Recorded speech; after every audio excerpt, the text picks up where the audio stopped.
Well, good afternoon, everyone. We're holding this press conference today really to bring people up to date. I know there's still questions about what is going on in East Palestine.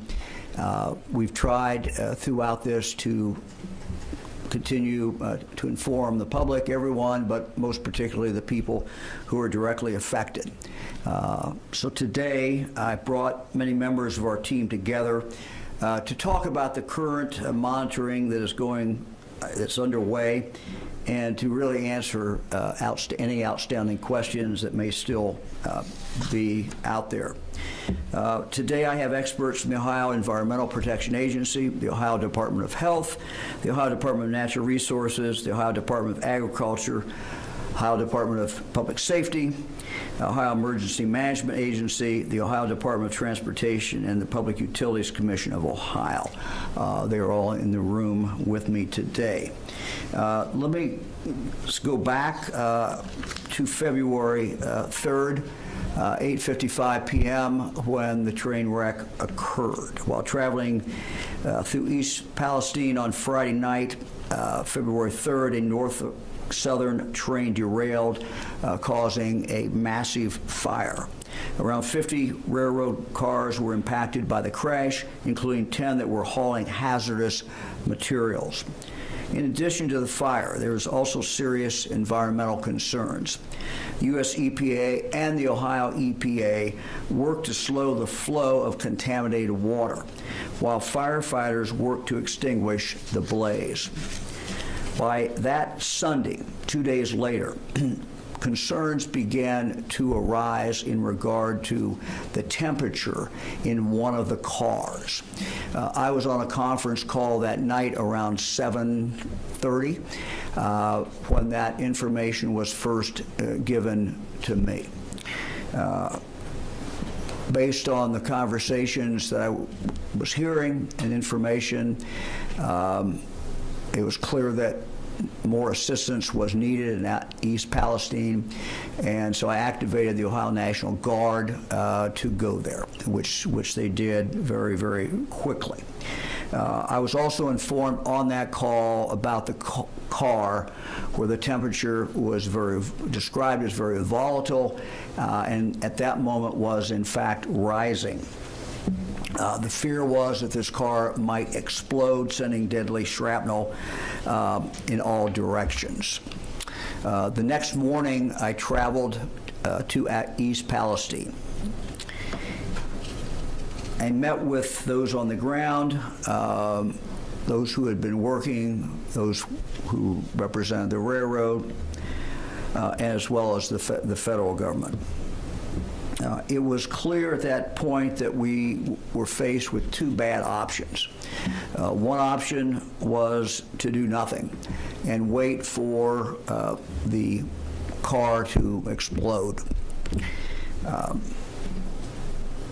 I had a discussion with the representatives of the railroad, an extended discussion. I brought Pennsylvania Governor Shapiro in that through my cell phone, and we went back and forth for a couple hours, trying to just weigh the risk, one versus the other. The risk of the car exploding was described to me as high probability that it could explode. And when I pressed everyone to give me the information about, and also give Governor Shapiro the information, because he was on the cell phone listening and asking questions, it came back that the concern was that this would be a catastrophic, what was described as a catastrophic explosion of the car, which would result in shrapnel going out up to close to a mile. We also looked at what the danger was from a controlled release, which is what the railroad felt should be done. Again, Governor Shapiro and I spent considerable time, up to about 2 hours, I recall, asking a lot of questions about how that would take place. We had the benefit of the Ohio National Guard that had done a modeling exercise. They did that in conjunction with the U.S. Defense Department, who gave them some additional information and help in regard to the modeling. The modeling was then produced into a map I believe that we showed everyone that day when we had our press conference. There was a red area that they described as the likelihood of death within that red area would be very high. There was an area outside that, the yellow area, where they also described it would be very dangerous to be there, but not quite as dangerous as it was within the red area.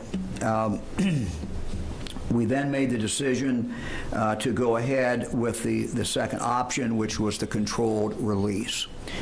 As that was being prepared to be done, we sent back law enforcement into those zones, the red zone and the yellow zone, for the third time to literally knock on doors.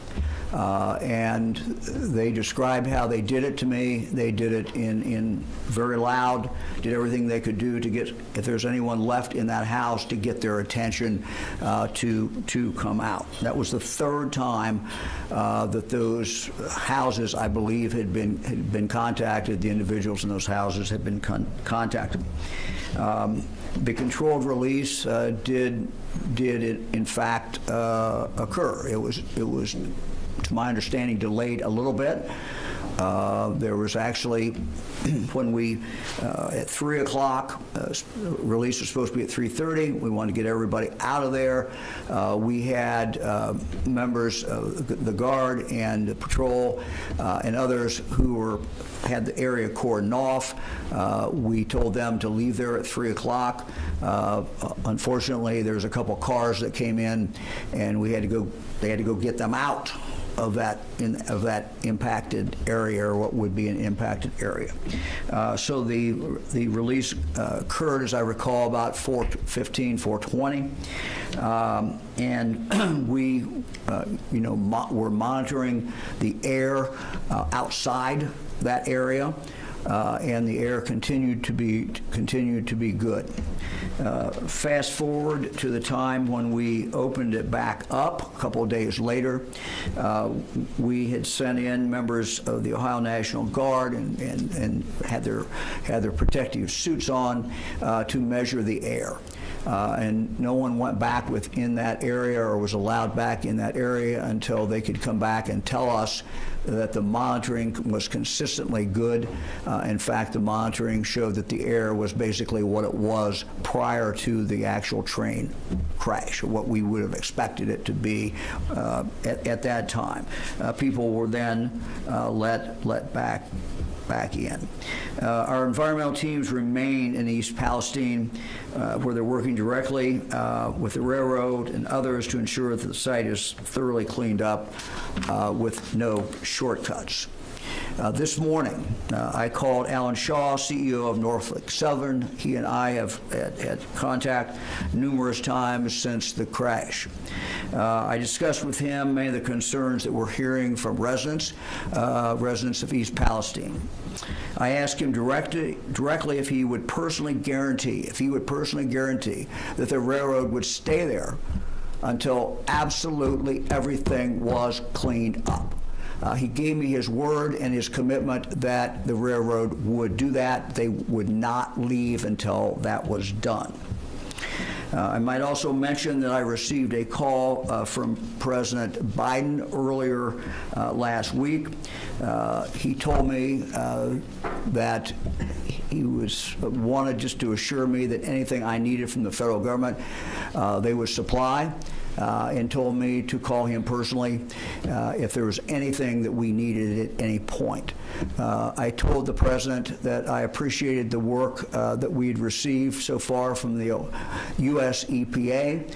I also told him that I appreciated the help that the Defense Department gave the Ohio National Guard in regard to the modeling, that it was very, very helpful, and I expressed my gratitude for that.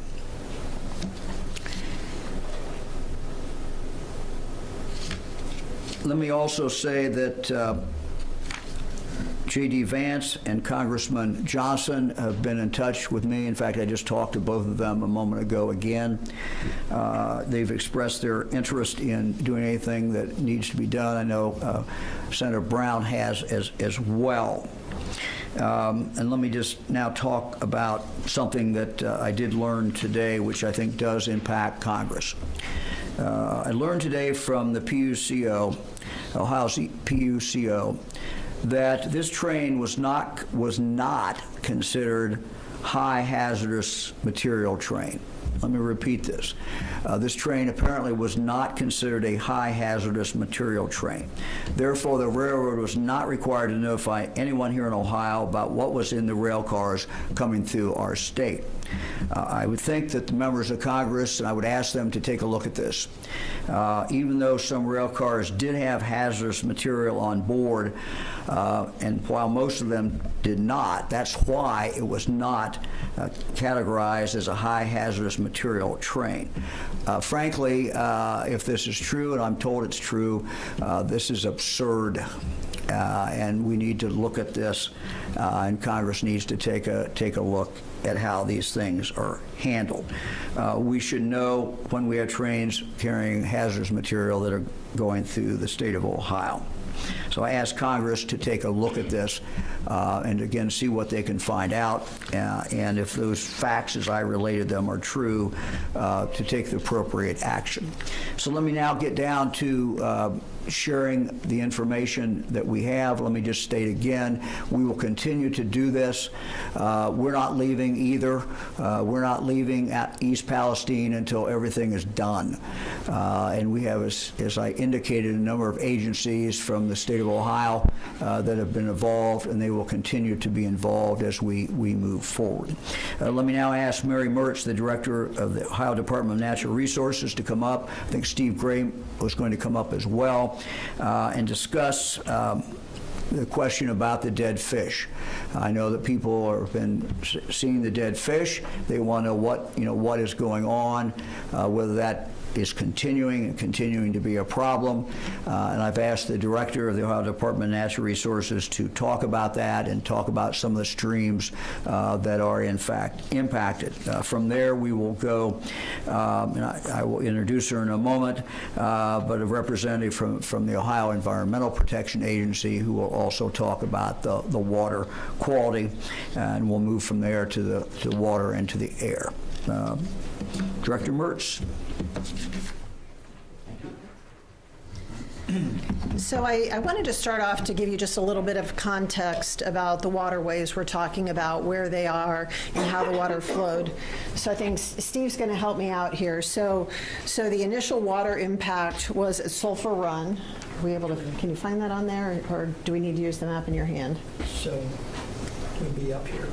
So above this map, we have a smaller map here. The initial impact was at Sulphur Run, leading down into Leslie Run, to Bull Creek, and then a portion of the North Fork of Beaver Creek. Right. So we essentially, for our purposes, we looked at 4 different waterways over a space of about 7.5 miles, and what the environmental impacts were on those streams and tributaries. I mentioned, Director, what's beyond that as we move towards the Ohio River? So the North Fork of Beaver Creek leads into Beaver Creek, which I'm lost. I mean, we eventually get down there. To the Ohio River. So yeah, Beaver Creek does go directly into the Ohio River. Yeah, go for it. So the North Fork of Beaver Creek goes into the main stem of Little Beaver Creek, which is a state scenic river, and then that flows into the Ohio River. So that's the essential geography we were looking at for this. And, the Department of Natural Resources, part of our mission is to preserve and improve Ohio's biodiversity. So our concern in this case was what was happening with the aquatic wildlife. And what we have discovered through the testing and sampling that's been done is that very early on, we have estimated, based on our sampling and modeling, about 3,500 dead fish across that space, across those streams, tributaries, waterways, 12 different species.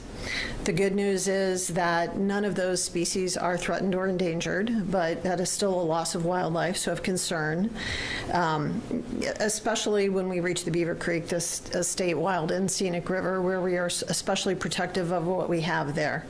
So some of the species, creek chub, mottled sculpin, stone roller, I think we have some pictures somewhere of what those are, but 12 different species, none threatened or endangered, but still a loss of life all the same. The one species we will be looking for, we have no evidence yet that any have died, but this is really an area of focus for hellbenders, which are federal and state endangered. And so we will be doing some monitoring in the months to come to see if any of them did die in the initial release into the waterways. So good news, there doesn't appear to be any increase in the fish or aquatic creatures killed since the first couple days of the derailment. So wildlife officers have been there every day on the scene, working with contractors who are in the water, doing the net sampling, making the estimates, and we will continue to monitor and watch what's going on and eventually hold those responsible accountable for the loss of wildlife in the area. We don't have any evidence of non-aquatic species suffering from the derailment. Haven't had any concerns about that, not only here, but we also communicate with the Pennsylvania Game Commission as well, and they haven't heard about that either. So that is essentially where we are with the Department of Natural Resources, and I think the governor. Director, thank you. Thank you very much. She'll be available for questions. Let me invite now Tiffany Kavalak from the Ohio Environmental Protection Agency to come to the microphone. We have on the screen from East Palestine, Kurt Kohler. Kurt, you may remember at our previous two press conferences was available and discussed what the situation was. We're asking them to tell us the very latest measurements coming from the site. Thank you, Governor. Hello, I'm Tiffany Kavalak. I'm the Chief of the Division of Surface Water at Ohio EPA. And speaking of the derailment on February 3rd, we speak that it occurred at the location of Sulphur Run. And Norfolk and Southern are actively aerating Sulphur Run and have containment within the 1.3 miles that Sulphur Run leads into Leslie Run. Sulphur Run remains contaminated, but we're confident that it is contained. Data from February 4th, the day after the train derailment, down gradient on Leslie Run and Norfolk Little Beaver Creek showed very low detection levels of contaminants and mostly from fire residual chemicals. Data from February 10th, more recently, showed low levels of only two contaminants, butyl acrylate and ethyl hexyl acrylate, both are volatile organic chemicals, in Leslie Run, the one that's directly below Sulphur Run. The butyl acrylate dissipates to non-detectable levels once it gets to the North Fork of the Little Beaver Creek. And the other one, ethyl hexyl acrylate, dissipates to non-detectable levels once we get to Little Beaver Creek. We have not detected any vinyl chloride in any of the down gradient waterways. Both the February 4th and the February 10th data are available now on Ohio EPA's website that's titled East Palestine's Train Derailment. The spill did flow to the Ohio River during that initial slug, but the Ohio River is very large, and it's a water body that's able to dilute the pollutants pretty quickly. Ohio EPA and other state agencies have been working with the Ohio River Valley Water Sanitation Commission, some may know as ORSENCO, to track the contaminant plume in real time. It's moving at about a mile an hour. ORSENCO's tracking allows for potential closing of drinking water intakes to allow the majority of the chemicals to pass.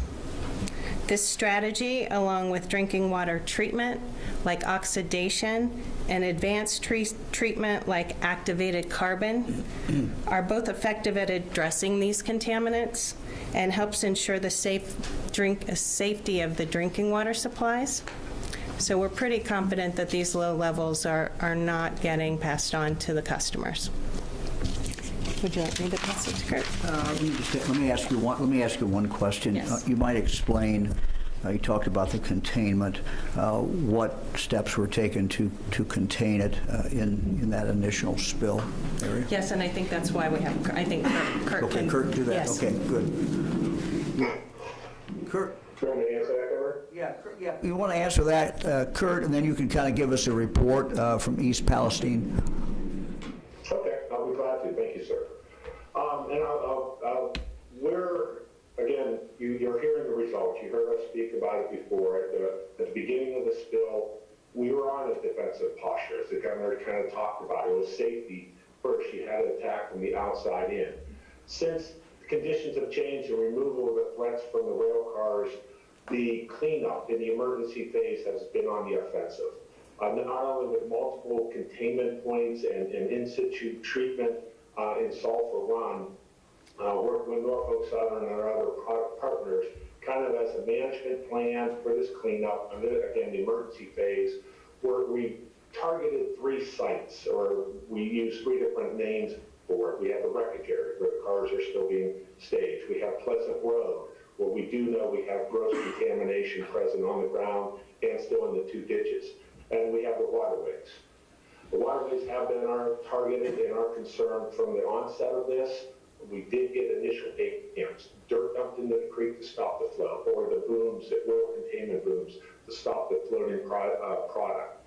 From that point in time, we did use very tried and true methods, but we've been able to build those up. Aeration and sparging units that increase the efficiency of the breaking down of the dissolved phase of the contaminants present.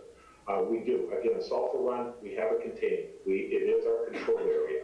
We're confident that the materials getting out of there and extending down in the Leslie Run are good. There is residual material in Leslie Run. That's some of the explanation why there is still some of the detections. We do have aeration in Leslie Run.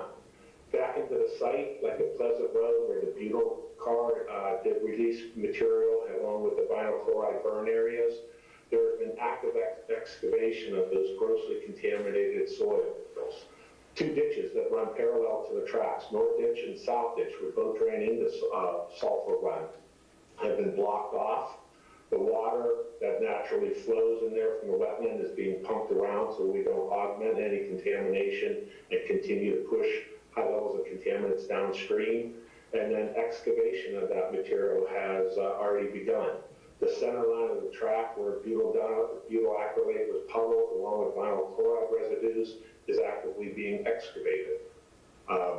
It is a constant source reduction, again, with the target of moving over into the remediation phase. We're trying to get rid of, again, the high-level gross contamination. Ohio EPA's emergency response, along with other support from our multiple divisions, have boots on the ground all day, every day since the onset of this incident. I'm confident that we'll get it to a stage where it's safe to transfer over for remediation. Kurt, thank you very much. Let me ask you one question, and then if you'll stay around, because the media may have some questions for you when we finish. How far along is this removal of dirt? My understanding is they're going down 1 to 3 feet down into the ground, but how far along are they in regard to that? Current volumes, we have about almost 1 million gallons of water collected and stored in various storage containers on site from a liquid waste standpoint. And then from the solids, if I remember, there's almost 500 cubic yards of vinyl chloride impacted material. That center line of track is, again, emergency response. We do there was awareness that there was material on the surface and extending down. The goal of this was to get rid of that highly contaminated, potentially mobile material before we have rain events or something like that that can drive it further down. This initial phase, some of these pits, sir, are now about 700 feet long and about 8 foot deep in some areas. And this main excavation going now there's some stability issues. So I think they're reporting about 4 to 5 feet below ground surface down to a hard packed clay. And that is going all the way from Pleasant Road into where the main derailment occurred. So it'll in the range of 1,000 foot or more. Do you have any idea what percentage of the work is done yet, roughly? From the emergency response phase, it's something we're working. We still have our action items, the ditches, the center line. Again, the waterway is primary. It's moving along. I would hope next week a lot of the emergency response phases, high-end daily activities should start to drop off. Kurt, thank you. Stay on there in case we get questions. Thank you very much. Appreciate it. Appreciate the work you're doing. Let me now introduce Dr. Bruce Vanderhoff, the Director of the Ohio Department of Health. He's going to talk about exactly where we are in regard to the air, the water, and everything from the public health point of view. And Dr. Vanderhoff, one of the things I would ask you to address is the odor. I know people are still smelling an odor, and I wonder if you can comment about that and what the significance of that is. Well, thank you, Governor. Let's begin by just talking about the chemicals. And the fact is that, for the most part, most of the chemicals that we're worried about and that we're talking about fall into a category known as volatile organic chemicals. And you heard that mentioned before, or compounds. Now, volatile organic compounds, or VOCs, it's important for us to recognize, are actually a part of our everyday life. So if you go this afternoon on your way home to pump gas in your car, you're being exposed to volatile organic compounds. You are. If you are burning wood or natural gas in your home, you're being exposed. And certainly, if you are smoking or you live with someone who smokes, you're being exposed to actually fairly substantial levels of volatile organic compounds. Now, the good news is that most people can be around these volatile organic compounds at low levels without really feeling health effects. However, at higher levels, especially over a longer period of time, then we can have longer-term health effects. And that's why there is the concern around these compounds. So the goal from a health point of view in a situation like this is really to make every effort we can to reduce the risk that we're going to take those volatile organic compounds into our bodies. And there are really two paths for that to happen. One is what we breathe, and the other is what we consume. So the effort, as you heard it described, really began at the start with trying to make sure that we had a safe environment as it related to the air that people were breathing. For us, as human beings, we've got to breathe. We can't avoid the air. The air is there. We need it, and so it has to be clean. It has to be safe for us. And the good news is, and you heard the governor describe this, by the time we were at the decision point for potentially bringing the people who had evacuated back into the impacted area, we had on hand air testing that told us that the air really looked pretty much like it did before this event ever happened.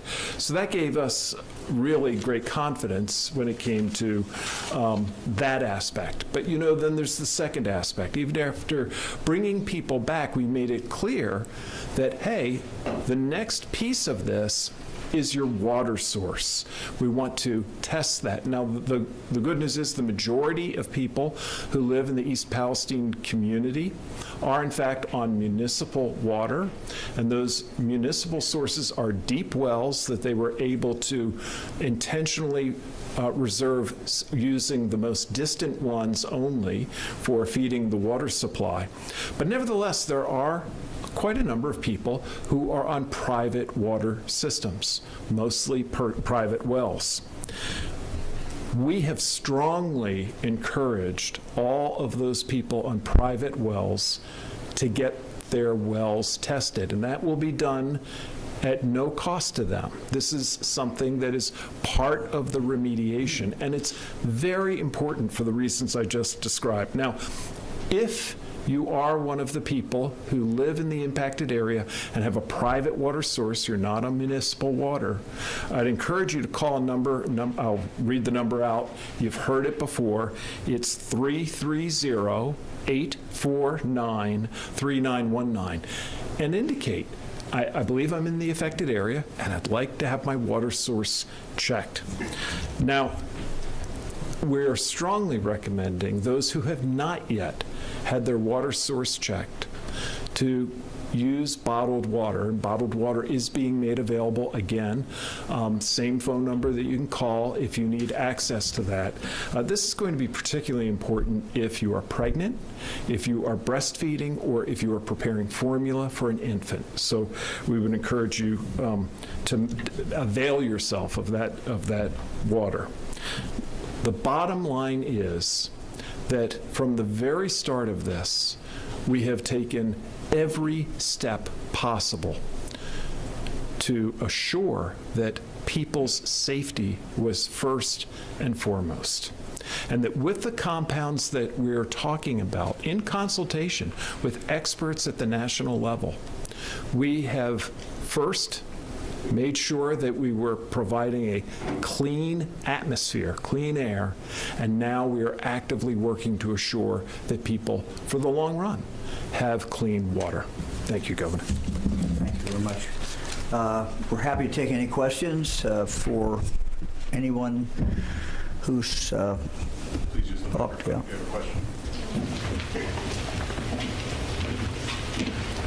Hi, Joe Ingalls with Ohio Public Radio and Television. My question is, you said that the water is safe, at least the community water that's been tested, but should people maybe think of using water filters, like Brita filters, that kind of thing? Is that a good thing to do right now while things are unknown?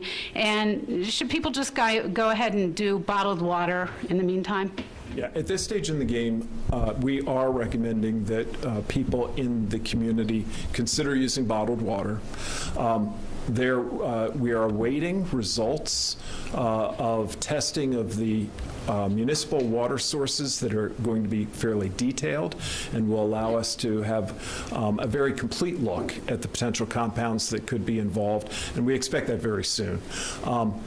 You know, from my point of view, using bottled water for a short period of time is pretty easy to do. And once we have data and information, especially if you have a private water source, look, there are things that we will be able to do. It may be drilling a new well, a deep well instead of a shallow well. It may be using some of the remediation tools that were described for municipal sources that include forms of aeration and charcoal filtering, et cetera. So for right now, I think bottled water is the right answer. Hi, this is Ashley Bornanson with WBNS. I also have a question for you, Doctor. In terms of that radius of those who should be drinking bottled water, how far does that radius go?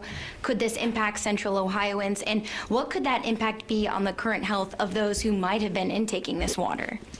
Thank you. So we're very confident about, and there are maps in the that are available in the community of what we believe to be the impacted zone for these wells. And if people call that hotline, they'll be able to access that. For people more distant, I'm going to turn to some of my colleagues from the Ohio EPA to describe again that process of testing. If you're in Central Ohio, this is really really not relevant to your water source. If you're actually in most of the rest of Ohio, we're really talking about those who have municipal water sources coming off of the Ohio River, and I'm absolutely confident that Orsenco and the local communities, along with Ohio EPA and US EPA, are using every appropriate caution to assure that there's no public health impact. Everything, we'll do the Ohio River again. Sure. It's important. Yes, it is important. We know that there is a plume moving down the Ohio River, so all of our neighboring states, state departments, and Orsenco are in constant communication about the location of the plume. We think it's on its way around Huntsville or Huntington, West Virginia now, and so all of those water systems are in constant communication on when it may be at their intake, and they're either shutting down and/or using the treatment available that they have on site. So we think that's the only southern part of the exposure that there might be from the site. Also greatly to For that second part, could there be any health effects of those who have already intaken that water? We're seeing very low levels of contaminants, and so all of the treatment being done at those water systems take out any contamination before it finished water. So I can't envision that there would be any risk that has already occurred from the drinking water systems on the Ohio River. I have questions about water as well. So, I'm Nick Evans with the Ohio Capital Journal. I just want to make sure that I understand what you laid out. Okay, so it goes Sulphur Run, Leslie Run, Beaver Creek, Ohio River, correct? North Fork. North Fork, yeah. Okay. Yes. So you said that sulfur is contaminated, but you think it's contained. Leslie, no vinyl chloride, but ethyl butyl and ethyl hexyl? Acrylate. Okay. Yes. What's in the plume? That was the initial slug that we talked about that were the fire combustion chemicals that we detected that are showing up.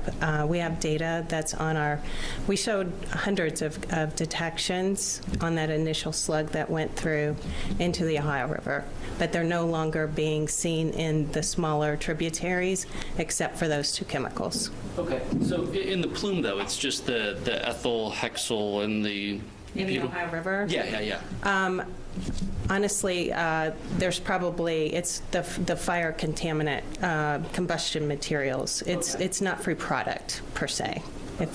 Volatile organic compounds, there could be multiple, but not necessarily just the remaining two that we're seeing in the smaller tributaries, if that makes sense. Yes. Okay. Thank you very much. You're welcome. You want to talk about the dilution at that point?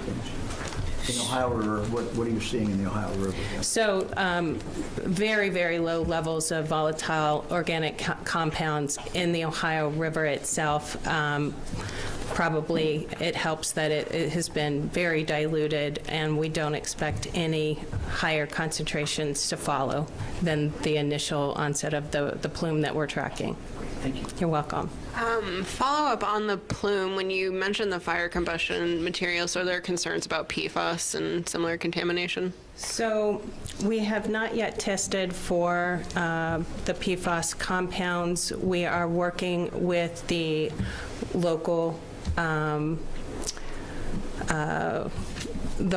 EMA to start testing the PFAS compounds, I think, in the drinking water specifically. Hi, Jeremy Pelzer with Cleveland.com. There have been anecdotal reports in the media of people around East Palestine suffering headaches, other health problems like sore throat, etc. And then in addition, other anecdotal reports about animals dying like chickens and cats. Have you been able to substantiate any of these? And what do you think, if these are true, are causing these? Yeah, so it's a very good question. Anecdotes are challenging because they are anecdotes. A couple of things. First of all, for many of the compounds that go on the list of volatile organic compounds, we can smell them at levels that are well below the levels that are considered unsafe. So it is possible that at a very, very low level, you can still smell a volatile organic compound. So I don't discount that.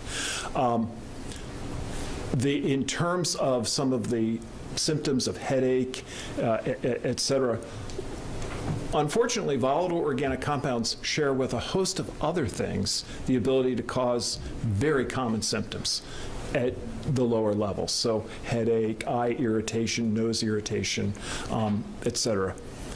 I think that we have to look at the measured facts.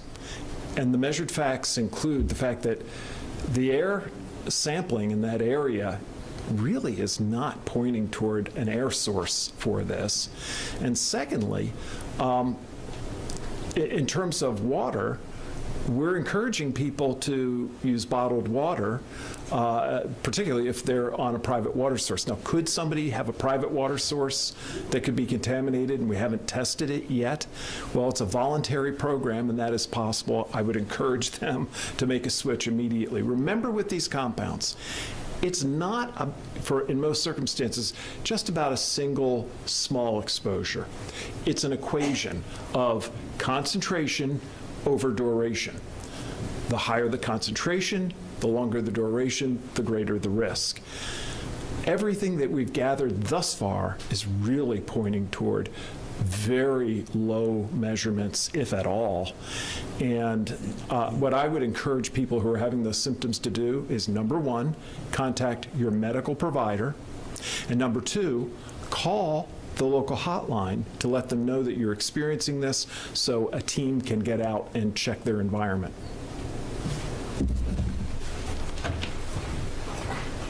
Governor, I don't want to call over my fellow members of the media here to get over there. Senator Vance was on Fox News critical of the Biden administration, and even some Democrats have been critical of the Biden administration response. Are you satisfied with the Biden administration response, and is there anything you'd like to see more out of the administration as far as help with this? Look, our Ohio EPA works with the U.S. EPA. These are the principal people involved. The federal government is conducting an investigation to determine why this wreck occurred, this crash occurred. We await that, and certainly we'll be interested in seeing what is going on. Look, the president called me and said, anything you need. I have not called him back after that conversation. I will not hesitate to do that if we're seeing a problem or anything, but I'm not seeing it. Patrick Rosakis with the AP. It's probably a question for ODNR. I know you had mentioned that there weren't any maybe like reports of animals dying because of the controlled release. But again, we have been hearing anecdotes from people in the area about pets or other agricultural animals. What can they do if they believe that their animal died because of this? And like, what is ODNR doing to measure that? Yeah, I think that's probably. Director of Agriculture, Brian Baldridge. Thank you, Governor DeWine, and thank you for that question as far as the livestock community. From the agricultural, from Department of Ag standpoint, we've been in contact with folks in the community as far as the veterinarians. Our state vet, Dr. Summers, has been in contact with folks in that community, and that's what we're telling folks. If you see symptoms of your livestock, reach out to your local vet. But we are in constant contact with them, and also our stakeholders, Farm Bureau, OSU Extension, all the folks in that community. And to this date, there's nothing that we've seen in the livestock community that causes any concerns to this date. Thank you. Karen Kassler, State House News Bureau, Ohio Public Radio and Television. Governor, this is for you. You've said that you fully expect Norfolk Southern to pay all the costs. You said you've gotten a commitment from them that they are going to stay on site till everything's cleaned up. Are you confident that they are going to pay all those costs? And there are reports of people having trouble even cashing these inconvenience checks. What do you tell those folks? Well, look, Norfolk Southern is responsible for this problem. We fully expect them to live up to what the CEO committed to me, and that is that they will pay for everything. If they don't, we've got an attorney general here that will file a lawsuit. So look, they're responsible for this. They did it. This is the impact on this community is huge. Not just the physical problem that might be caused, but the inconvenience, the terror, many things. So yes, we've already seen lawsuits filed. I'm sure there'll be more lawsuits filed. But my objective is to do everything we can to get this cleaned up as quickly as we can.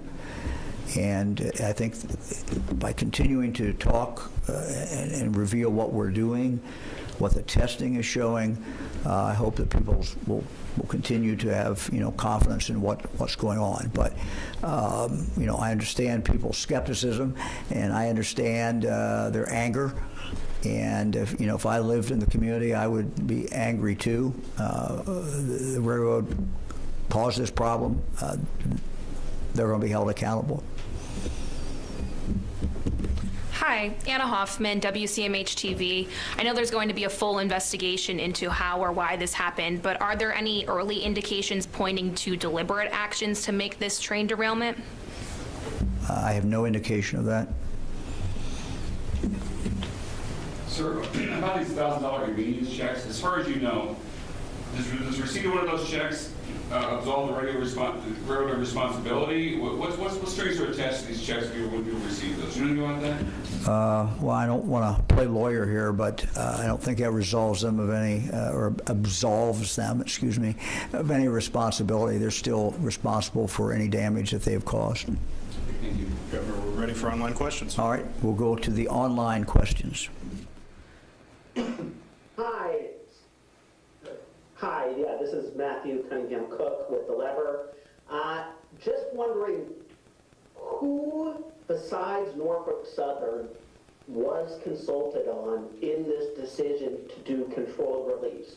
Was there independent information collected by either the state of Ohio or the Commonwealth of Pennsylvania that allowed you to make a decision about the controlled release independent of what was being provided to you by Norfolk Southern? Yeah, we consulted, as I indicated, we consulted. The Ohio National Guard was consulting directly with the Defense Department. The modeling was very important. We wanted to know exactly what the ramifications of the modeling would be, or of the explosion would be. So yes, we reached out to every expert that we could find. Next question comes from Craig Cheatham, WCPO.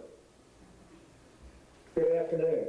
I just want to mostly make sure that I'm understanding what several of the speakers have said. One mentioned that the contamination, the so-called plume, is moving at about a mile an hour. I want to make sure that is correct, and that right now it's believed to be in Huntington. And so what I'm asking is, how big of a threat is that plume perceived to be for the communities that are downstream, and how long do you believe it will be until that plume and what's in it reaches Cincinnati, which is the largest city downstream for quite some time? Thank you. Hi, thank you for your question. It is on its way to Huntington. I don't have the exact mile markers of where it is right now. Orsenko would be able to tell you exactly where that location is at this time. The farther it travels down the Ohio River, the more it is dissipating, the less concentrated the contaminant plume is. So the farther it heads down the Ohio, the much less risk that it is, and we haven't seen a risk even at the most closest points to East Palestine. So we would not envision anything from this point forward impacting any of the further drinking water supplies. And I will say that the Cincinnati water plant themselves have been extraordinarily helpful in tracking the butyl acrylate chemical itself. It was a brand new chemical that we did not have a methodology for, and Cincinnati is performing that analysis for all of the drinking water systems north of the Ohio River.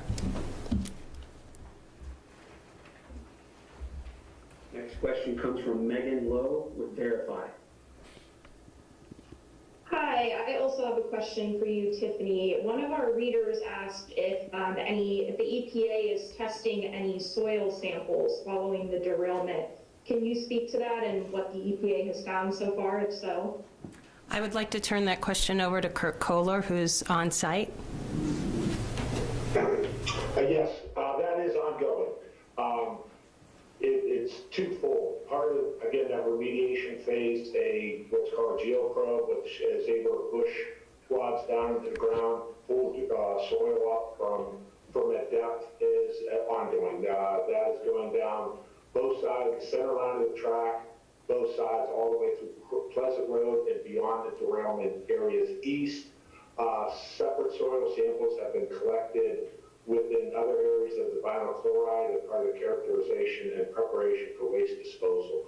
And again, Norfolk Southern's also taken advantage of the excavation and planning for, again, what would be foreseeable remediation efforts and ongoing collection. So yes, sampling is being done. I know our Division of Surface Water is already preparing work plans are in place for both potential sediment sampling and long-term surface water sampling along the various waterways. So that is in development, yes.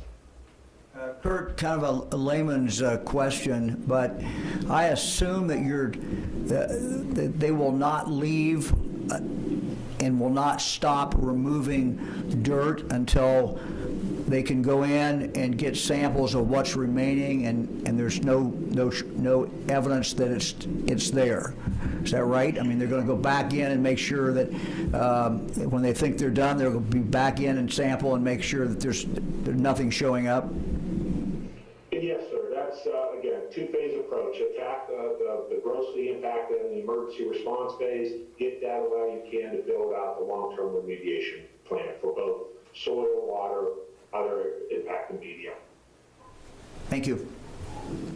Our next question is from Mike Fairchild, NBC 24 Toledo. Thank you, Governor, for taking time out today. You earlier in this press conference referred to it was absurd that this train was not considered high hazardous. And it seems that in 2020, the Department of Transportation allowed rules to be laxed, I guess, to allow 100 or more tank cars filled with gallons of liquid petroleum gas, which could be also even more dangerous. What would you say to, you said that Congress needs to change this. Is there something that you can do as a governor to change the way these bomb trains are transported through the state? Thank you. Yeah, my understanding when we're dealing with a railroad, governor's power is very limited. This is generally a federal government thing that they basically preempt us on the control of the railroads.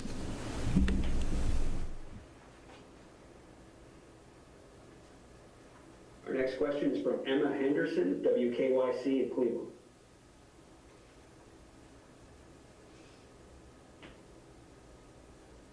Emma, are you there? All right, we'll move on to Courtney DeGeorge with Fox News. Hi, this is for everybody at the press conference. There's been a lot of people who live in the area who have expressed concern about going back into their homes despite being told that the air is safe and the water is safe.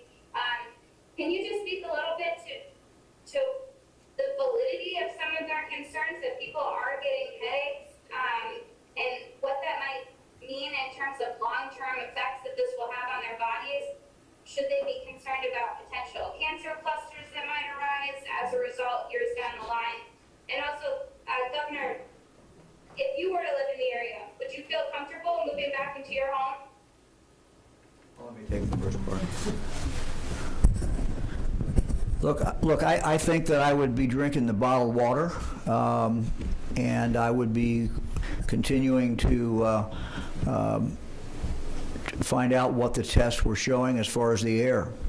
I would be alert and concerned, but I think I would probably be back in my house.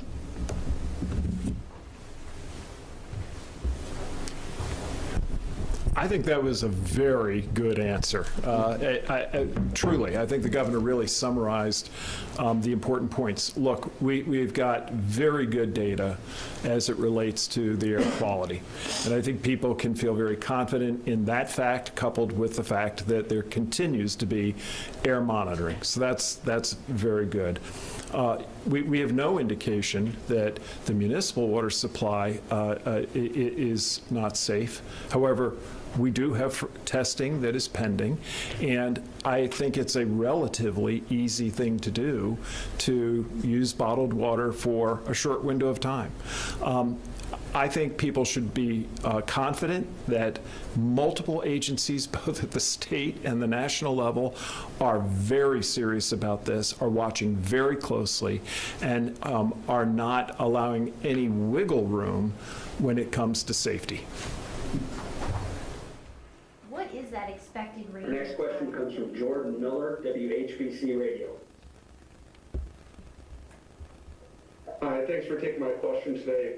My question is, will Norfolk Southern, are they going to pay for any autopsies for these animals that are being found dead? There's chickens that people are worried about. I know there's a report of a dog in the East Palestine area that has been circulating on social media. Is that something that people can confidently go to their vet for and turn over a bill, whether the vet determines that the animal, the livestock passed away because of the chemical releases, whether they determine that or not, can they rely on Norfolk Southern to handle that bill? Yeah, let me ask the Director of Agriculture to answer that and to outline what the procedure is. There is a procedure built into our custom and into our law.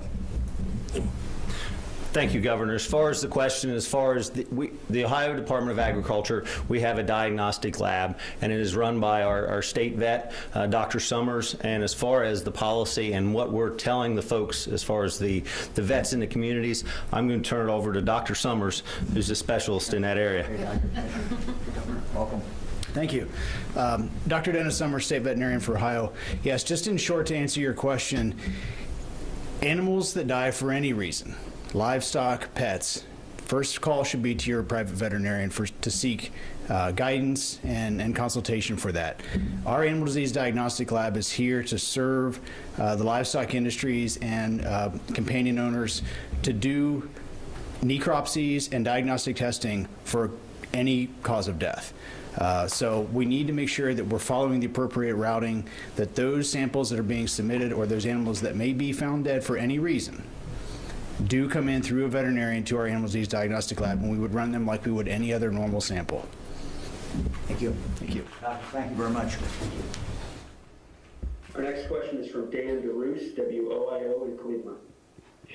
Good afternoon, Governor. Thanks for taking the time for an update. The one thing that hasn't been discussed today is the giant column of doomsday-looking smoke that went up after the quote-unquote controlled release and burn. Are we just supposed to believe that that just disappeared, that went up into the atmosphere and just went away? That had to have come down somewhere. There has to be a blanket of whether it's soot or chemical, whether it was the wind sort of shifted that evening, so it kind of went instead of just to the south east, it kind of started to go straight east and then a little to the north. I mean, this has got to be on the ground somewhere. And if we're talking livestock, if we're talking pets, if we're talking kids out playing, there's no concern more than a mile out, 10 miles out, 20 miles out, 30 miles out. What happened to that smoke, and who can give those answers? Let me see who can, if we've got someone who can answer that. I don't think there's anyone here who's volunteering. So, and look, what we're trying to do is be very, very careful, follow what the science is. I don't know what the science is in regard to that, but we'll try to get you an answer. If we can't get it today, we'll try to get you an answer later. No. I will say the only thing I can say for sure is that we were monitoring the air. And this was a relatively small area that we had cordoned off and told people that they need to leave. we were monitoring the air in real time when that went up in the area right outside there. And that quality of air remained good the entire time. We later, the next day, went in, of course, to within that area, the red area and the yellow area, and started measuring it, and it was good. But at the moment when it went up, we were still getting readings. My understanding is we were still getting readings right outside that area that indicated that it was good. But I cannot answer your question, what happens when that goes up. So we'll see if we can get you an answer. Governor, this is Kurt. I could add to that. Following the fire and the predicted plume, various communities did report odors or haze, and teams from both US EPA and all did respond to those areas throughout the night to verify them. And again, no elevated readings did occur for those constituents. So that did go on throughout any of the areas where citizens were reporting problems outside of East Palestine. Our next question is from Deanne Johnson, Youngstown Business Journal. Yes, Governor. Real quick, the soil that is along the tracks, I'm hearing that they're talking about they're excavating it and pulling it out of there. Twofold question, the trains continue to go through. Is that safe to have those trains still going through there if things are a little unstable? And secondly, where is all this soil going? There's talk of things that are sitting in East Palestine Park in large containers. Is that where the soil is being transported? Let me ask Kurt if he knows. Yes, the soil that is being excavated out there's three staging pads on site within the footprint of the spill zone. Underneath those are heavy plastic sealed liners with berms. Any water from either leaching out of the soil or the anticipated rain would be collected on a continuous basis. So that soil is being managed. It will be properly analyzed and shipped off for disposal. So that's what's going on in that. As far as train safety, Norfolk Southern has made us aware we have to do all their safety briefings when working in those areas. They have complete control over the tracks. So anytime a train is coming through, it comes through at a reduced speed, and the work has to stop while the train passes. So they have complete control over that. The wastewater storage, those big blue mobile storage tanks, they do hold 21,000 gallons capacity. We have them at various staging areas, depending on the work locations, like the one you referenced in the park. Is in the event we would have to pump material from the creek into those. Again, they are safe, they're sealed off, you don't have any direct access to the material inside, and they also inside secondary containment so in case something would happen to those containers.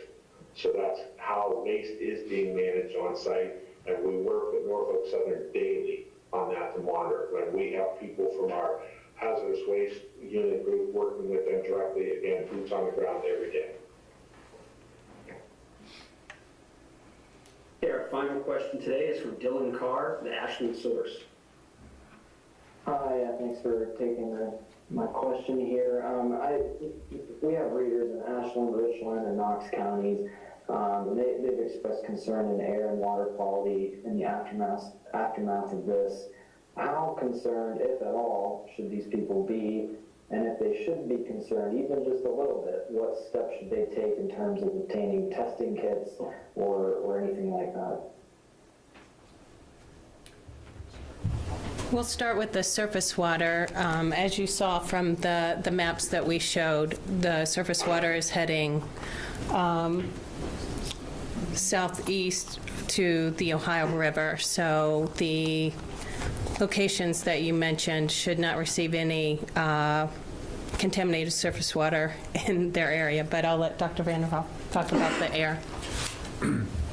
Yeah, I think that they can feel very confident. Again, we have to think about the dilutional effects that happen, as well as the predominant winds.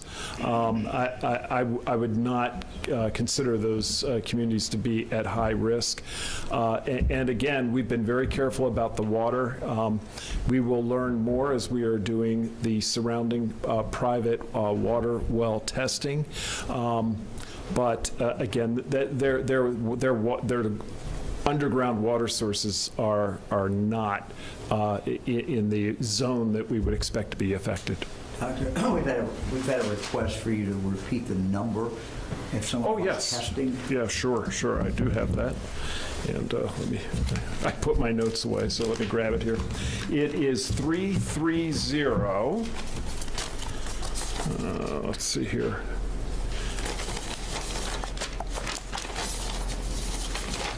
Oh, here it is. Sorry. 330-849-3919. I'll do that one more time. 330-849-3919. Anybody else?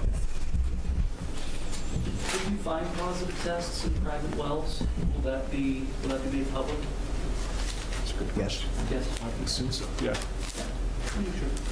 Anybody else? How long are we estimating people will have to drink that bottled water? Test results. So a part of the challenge is people signing up. This is a voluntary activity. So if you've got a private water system and have not called the number to get on the list to get tested, please do. The turnaround time does not appear to be long, but it is a matter of days. So we'd like people to sign up for that testing in that area as soon as possible. This is related, but unrelated, I guess. There were reports that you were not necessarily looking at any sort of action regarding the Adjutant General and the reporter who was arrested. Is there going to be anything after this? Well, as you know, this matter is turned over by the local county prosecutor to the Attorney General. I remain, have the same opinion I had the first day, and that is that I would hope that charges would be dropped. I think that would be the best thing. Whatever happened after the general walked away, the reality is that the reporter should not have been stopped, period. So it shouldn't even started that way. And I understand, people may have different feelings about what happened afterwards, but the initial stop, the initial confrontation, or the initial contact never should have occurred. So taking that into consideration, it seems to me that everyone would be better off if we just, if the Attorney General could see fit not to proceed with any kind of prosecution. Have you talked to the Adjutant General about the initial confrontation? Yes. Yes. Look, I think the